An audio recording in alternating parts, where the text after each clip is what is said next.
Olá, boa noite a todos. Sou o professor Martins, sou pós-doutor em Direito Econômico e Socioambiental e na data de hoje, dia 24, nós vamos fazer uma pequena análise do discurso do presidente da República, que aconteceu agora há pouco, tratando da temática da pandemia do coronavírus no Brasil, e vamos tratar um pouco da temática da precaução e da prevenção que podem ser aplicados a este caso. Então, o primeiro tópico é que nós vimos aí o discurso do presidente. Ele procurou ressaltar que as medidas sanitárias estão sendo tomadas, estão sendo feitas.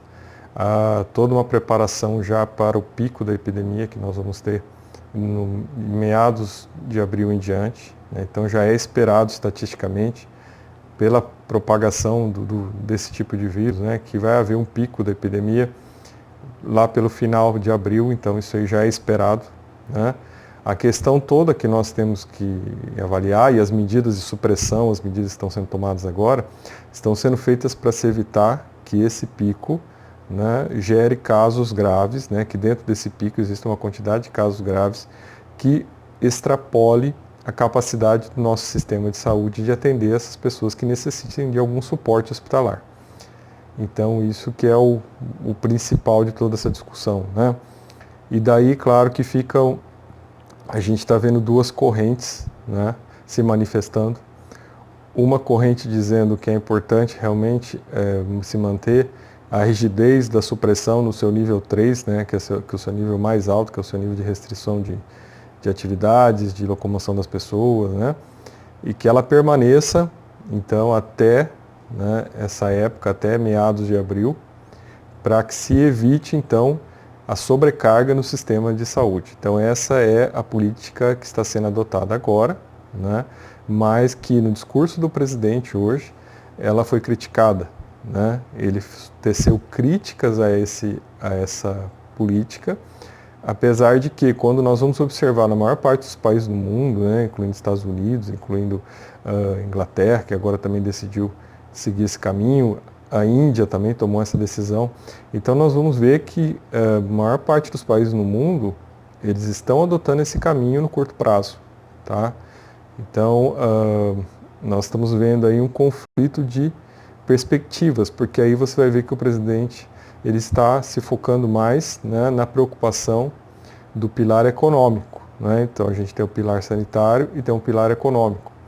Então ele está se focando mais na preocupação do pilar econômico, ele tem seus fundamentos, uma vez que a economia do país também não pode quebrar, porque se a economia quebrar, todos vamos juntos, e daí ele está se focando nisso.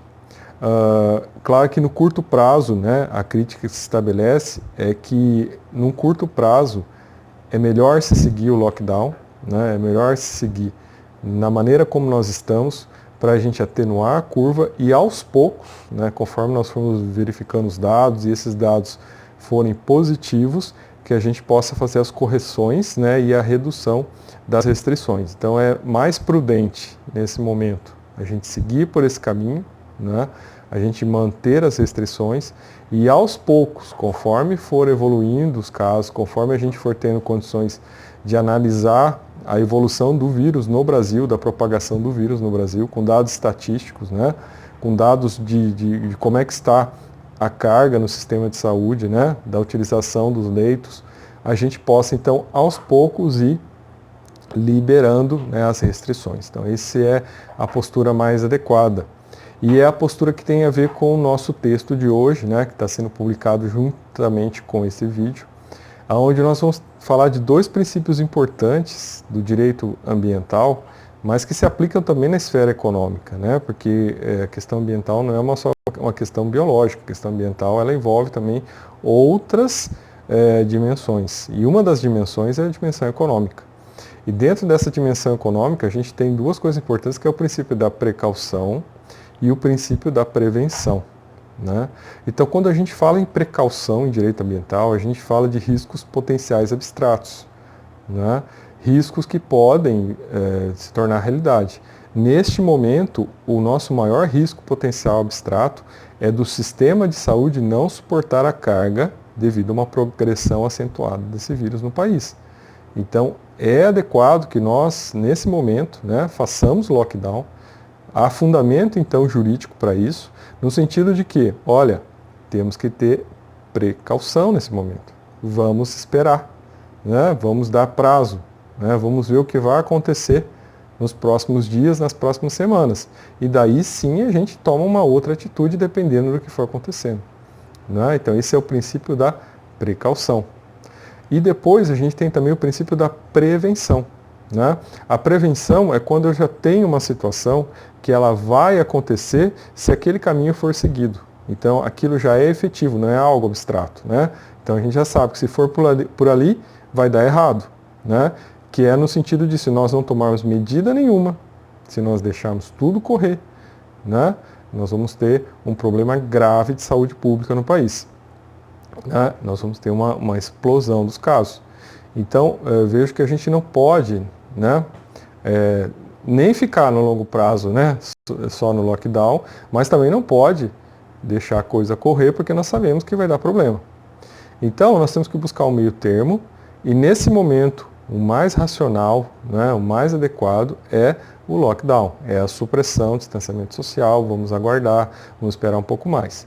Agora, num segundo momento, aí a discussão vai mudando de caminho, né, porque no segundo momento surge um outro risco, né, em abstrato, que é o risco da quebra da nossa economia, né? Então esse é um risco que a partir do médio prazo, né, depois de 30 dias de lockdown, é um risco realmente que ele começa a ganhar volume. Então é importante que aí a partir desse momento nós façamos uma nova racionalidade, uma nova leitura de mundo, né? Porque passada essa primeira onda da contaminação, a tendência é que as demais ondas elas venham menores, né? Não é que não vai acontecer mais contaminação, nós vamos até toda a população estar imunizada, isso vai demorar. Então nós vamos ter ondas de contaminações seguidas, né? Mas sempre a primeira é a pior, porque ninguém tem imunidade na primeira, depois nas outras a imunidade já vai estar presente, uma parte da população, então as ondas serão menores. Mas veja, a partir do momento que nós passamos essa primeira onda, nós temos que nos preocupar com a economia. E aí vem o peso, né? Aí já vem outra questão, né? O princípio da precaução aí já vai pesar para o lado da economia. Então, se nesse momento é importante manter o lockdown, no segundo momento isso aí já vai ser questionado, né? Porque aí o que entra em risco é a economia. Uma vez que passada a primeira onda, a gente já sabe que a segunda não vem com tanta força, então é hora de se preocupar com a economia, né? Se preocupar com o trabalho, com o emprego das pessoas, com a renda, com as empresas, com a manutenção das empresas, né? Para que as empresas não quebrem, para que os estados não quebrem. Então tudo isso vem nesse segundo momento, né? Que está logo ali, né? Que está talvez até em menos de 30 dias, mas que já tem que ser entendido desde agora, e esses são os postulados então para a gente avaliar. Então, de um ponto de vista, a gente vê que o discurso do presidente tem suas razões e, de outro ponto de vista, ele tem suas críticas, né? Porque deveria se esperar esse momento, é um momento de lockdown, né? Um momento adequado, né? E nos Estados Unidos está acontecendo, o próprio Trump está falando sobre isso, olha, nesse momento vamos esperar. Daqui 15 dias a gente avalia de novo e aí daqui 15 dias a gente vai tomar outras decisões. Então, o discurso do presidente Trump estaria mais adequado, né, do que foi o discurso do presidente agora, do Brasil, porque neste momento, se nós seguimos, né, abrirmos mão de todos os nossos esforços que estamos fazendo agora, em termos de lockdown, os riscos serão grandes, né, e nós podemos chegar aí a uma situação catastrófica, né, que é algo que vai impactar o sistema de saúde, né? O problema é esse. Não é a questão da mortalidade, né? É a questão do sistema de saúde não poder atender as pessoas doentes, né? E dar o melhor possível para que essa pessoa se restabeleça. Tá bom? Então era isso que a gente tinha que falar hoje, tá?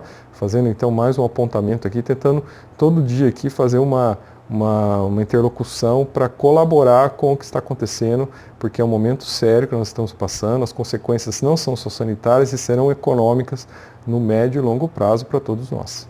Sou o professor Martins e até nosso próximo encontro.